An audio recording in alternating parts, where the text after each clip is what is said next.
इस वीडियो को 5 लाख लोग देख चुके हैं। आप तो बहुत लेट हो गए। खैर, देर आए दुरुस्त आए, क्योंकि इस वीडियो में मैं निबंध लेखन का एक ऐसा तरीका बताने वाला हूं जिससे कोई भी किसी भी तरह का टॉपिक आ जाए, आप निबंध लेखन बहुत आसानी से लिख लोगे, बहुत आसानी से। और सिर्फ इतना ही नहीं, इंपॉर्टेंट टॉपिक्स जो निबंध लेखन के हैं, मतलब जो अक्सर एग्जाम में पूछे जाते हैं निबंध के टॉपिक्स, वो कौन से हैं, और साथ ही निबंध लेखन की लेंथ कितनी होनी चाहिए, ये सारी बातें आज के इस वीडियो में मैं करने वाला हूं। तो बिना किसी देरी के चलते हैं स्क्रीन पर। नमस्ते, मेरा नाम आशीष है। सबसे पहले बात करते हैं कि निबंध का अर्थ क्या है। दरअसल निबंध का अर्थ है बांधना, मतलब किसी विषय वस्तु को क्रमानुसार बांधना ही निबंध लेखन कहलाता है। बच्चों, किसी भी एग्जाम में निबंध लेखन के दो तरीके होते हैं, मतलब दो तरीके से निबंध लेखन आता है। पहला संकेत बिंदु के साथ और दूसरा संकेत बिंदु के बिना।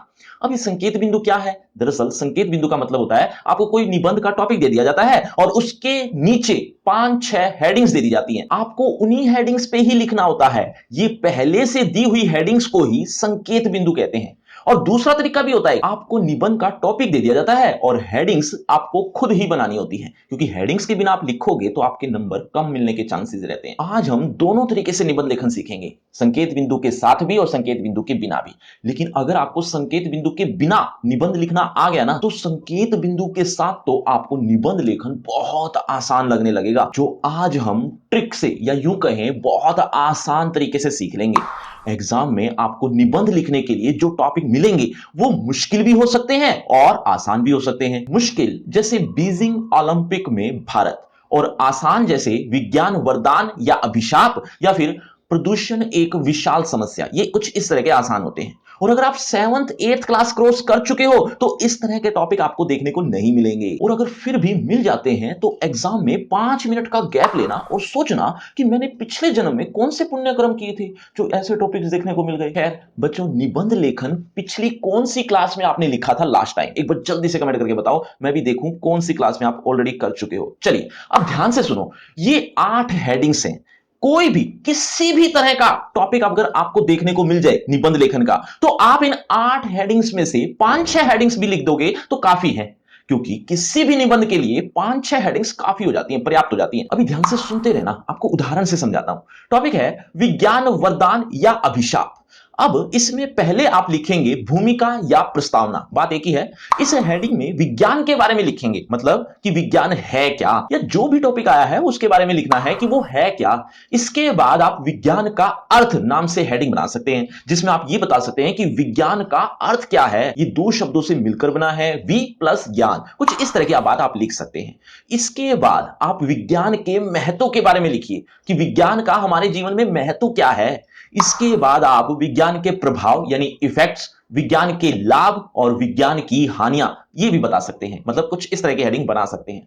अब आप हानियों से होने वाले नुकसान से कैसे बचा जाए इसके बारे में आप उपाय नाम से एक हेडिंग बना सकते हैं। और अंत में उपसंहार नाम से एक हेडिंग बनाना, जिसमें आप पूरे निबंध का निष्कर्ष लिखना है। मतलब मैं अगर इसी निबंध की बात करूं तो आप ये बता सकते हैं कि विज्ञान के लाभ भी हैं, विज्ञान की हानियां भी हैं, लेकिन ये विज्ञान के उपयोग करने वाले पर निर्भर करता है कि वह किस तरह से विज्ञान का उपयोग कर रहा है। कुछ इस तरह की बातें आप उपसंहार में या निष्कर्ष में लिख सकते हैं, जो एक तरह से पूरे निबंध का निष्कर्ष या एक तरह का निचोड़ होता है। तो इस तरह से आप पूरा निबंध बहुत आसानी से कर लेंगे। लेकिन बच्चों, ये 8 हेडिंग्स हर निबंध में यूज नहीं होंगी। मतलब ये 8 हेडिंग्स आप हर निबंध में यूज कर लोगे ऐसा पॉसिबल नहीं है। किसी में 5, किसी में 6, किसी में 7, इस तरह की आप हेडिंग यूज कर सकते हो। कुछ 2-3 हेडिंग ऐसी भी मिलेंगी जो हर निबंध में यूज नहीं हो सकती। हालांकि 5-6 हेडिंग्स किसी भी निबंध के लिए काफी हो जाती हैं। और कुछ हेडिंग्स या 1-2 हेडिंग्स तो आप निबंध के टॉपिक को देखकर खुद भी तो बना ही सकते हो। ये 8 हेडिंग्स तो आपके काम को आसान करेंगी, या दूसरे शब्दों में कहूं, ये 8 हेडिंग्स आपके सपोर्ट के लिए हैं, जो काफी हेल्प कर देंगी। इन 8 हेडिंग्स से आप कभी कभी तो पूरा निबंध लिख सकते हो, या कभी ऐसी भी स्थिति होगी कि इन 8 हेडिंग को यूज करते हुए आप 70-80% निबंध लिख चुके होंगे।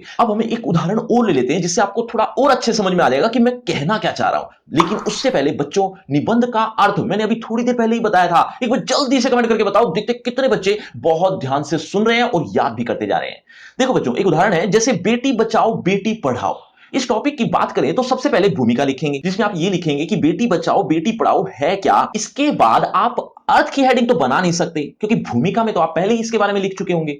इसके बाद आप इसके महत्व के बारे में लिख सकते हैं, और फिर ये आंदोलन जब से शुरू हुआ है उसके बाद से होने वाले प्रभाव या इफेक्ट्स के बारे में आप यहां बता सकते हैं। फिर इसके लाभ के बारे में भी हेडिंग बनाकर इस तरह से लिख सकते हैं कि हमारे समाज में पढ़ी लिखी बेटियों के क्या लाभ होंगे। इस तरह से आप लाभ के बारे में लाभ की हेडिंग बनाकर यहां लिख सकते हैं। अब हानियां, अब ये टॉपिक ऐसा है कि इसकी हानियां तो हम लिख नहीं सकते, इसीलिए आप अंत में उपसंहार की हेडिंग बनाकर निबंध का अंत कर सकते हैं। तो आपने देखा कि इस निबंध में हम 8 में से 5 हेडिंग्स ही यूज कर पाए, जो किसी भी निबंध के लिए इनफ है। अच्छा, कुछ क्लासेस में संकेत बिंदु के साथ निबंध के टॉपिक्स आते हैं, मतलब आपको 4-5 हेडिंग्स दे दी जाती हैं, उन्हीं 4-5 हेडिंग्स पर ही आपको लिखना होता है। आप खुद से अपने आप से कोई नई हेडिंग्स नहीं बना सकते, ना कम कर सकते हैं ना ज्यादा कर सकते हैं, जो गिवन है उसी पर आपको लिखना होता है। हालांकि इस तरह के निबंध में आपको ज्यादा दिक्कत नहीं आती, लेकिन फिर भी एक तरीका बता देता हूं लिखने का, कि जो भी हेडिंग्स जो दी हुई है ऑलरेडी, उसको आप एक प्रश्न मान लिया करो। कैसे? जैसे विज्ञान का महत्व। अब आपको ये एक हेडिंग दी गई है, अब इसका एक प्रश्न बनाओ। क्या बनेगा? विज्ञान का क्या महत्व है। अब इस प्रश्न का उत्तर जो आप लिखते या दिमाग में आया होगा, वही आप इस हेडिंग में लिख दो। अब आपके लिए हेडिंग्स में लिखना आसान हो जाएगा। बच्चों, बात समझ में आई तो वीडियो को शेयर और सब्सक्राइब करना तो बनता है। अब कुछ इंपॉर्टेंट बातें।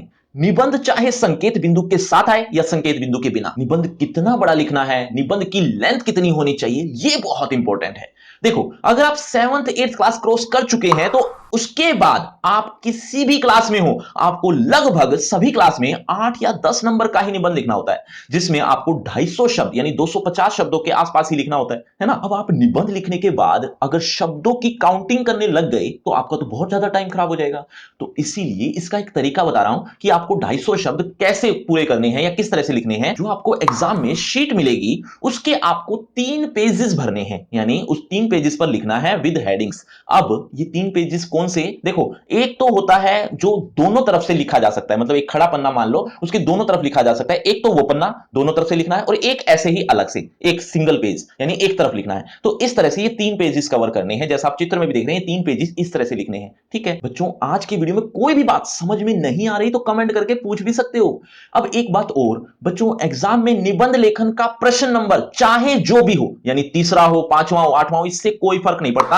आपको निबंध लेखन अटेम्प्ट लास्ट में ही करना है, बिल्कुल एंड में लिखना है। क्योंकि अगर आप या तो शुरू में या बीच में लिखना शुरू कर देते हो निबंध, अभी एग्जाम या आपका जो बाकी का पेपर है वो बचा हुआ है, उससे पहले ही आपने निबंध लिखना शुरू कर दिया, तो आपका ये निबंध लेखन बहुत ज्यादा टाइम ले लेगा, फिर आपके बहुत ज्यादा चांसेस हो जाएंगे कि आपका पेपर छूट जाए। इससे अच्छा ये है कि इस निबंध को लास्ट में ही अटेम्प्ट करना। और निबंध में आप जितनी भी हेडिंग्स लिख रहे हैं उन हेडिंग्स के अंदर इक्वली लिखना है। मतलब अगर आपने किसी हेडिंग में 10 लाइन लिख दी तो अगली हेडिंग में भी 10 ही लाइन के लगभग लिखनी है। 2-3 लाइनें ऊपर नीचे हो जाए तो कोई दिक्कत वाली बात नहीं है। तो सब हेडिंग्स में लगभग इक्वल ही लिखना, ताकि गंदा सा ना लगे, देखने पर जो प्रेजेंटेशन होती है वो बुरी ना लगे। और अगर आपकी क्लास में निबंध लेखन 5-6 नंबर का आता है तो आप उस हिसाब से कम या ज्यादा भी कर सकते हैं लेंथ को, तो वो भी ध्यान रखना। अब आपसे एक फनी क्वेश्चन पूछूं जो कि बहुत फनी होगा, देखते हैं कितने बच्चे सही जवाब देते हैं। बच्चों, इस वीडियो में मैंने कितनी बार हेडिंग शब्द बोला है? एक बार जल्दी से कमेंट करके बताओ, देखते हैं कितने बच्चे सही जवाब देते हैं इसका। देखो, आगे देखते हैं। चलो, एक और बात कि निबंध लेखन करते समय आप बीच बीच में मुहावरे, नारे या स्लोगन का भी यूज कर सकते हो, उससे आपके नंबर कुछ ना कुछ इंक्रीज ही होंगे। और अब निबंध लेखन के जो इंपॉर्टेंट टॉपिक्स होते हैं जो अक्सर पूछे जाते हैं एग्जाम में, वो कौन से होते हैं वो भी बताऊंगा। लेकिन उससे पहले बच्चों, इसी तरह से हिंदी व्याकरण के अदर टॉपिक्स भी आप बहुत इजीली समझना चाहते हैं, ट्रिक के साथ समझना चाहते हैं, तो बच्चों लिंक दिया है डिस्क्रिप्शन बॉक्स में सबसे ऊपर। लिंक का नाम रखा है free crash course of Hindi व्याकरण। यहां पर आपको कुछ इस तरह से आप जैसा देख रहे हैं, यहां पर अदर टॉपिक्स भी आपको देखने को मिल जाएंगे, तो वो जरूर देखना। अब निबंध के इंपॉर्टेंट टॉपिक्स। वैसे तो निबंध में आपसे कोई भी किसी भी तरह का टॉपिक्स पूछा जा सकता है, लेकिन फिर भी जो हर क्लास में अक्सर आते ही रहते हैं या पूछे जाते हैं वो आपके सामने है, वीडियो को रोक कर देख लेना। अब एक इंपॉर्टेंट बात बच्चों, जब तक आप प्रैक्टिस नहीं करते निबंध लेखन की, तब तक आप निबंध में परफेक्टली नहीं हो सकते। तो बच्चों चिंता मत करो, परफेक्टली करने के लिए या प्रैक्टिस करने के लिए डिस्क्रिप्शन बॉक्स में एक लिंक दिया है। लिंक का नाम वही free crash course of Hindi व्याकरण। यहां पर कुछ इस तरह से जैसा आप देख रहे हैं, यहां पर आपको प्रैक्टिस के लिए ढेर सारे एग्जांपल्स देखने को मिल जाएंगे। तो इस लिंक को जरूर क्लिक करना। और अगर आपको मुझसे पर्सनल बातचीत करनी है तो सभी सोशल मीडिया के लिंक डिस्क्रिप्शन बॉक्स में है, आ जाइए बातचीत करते हैं। शुक्रिया, धन्यवाद।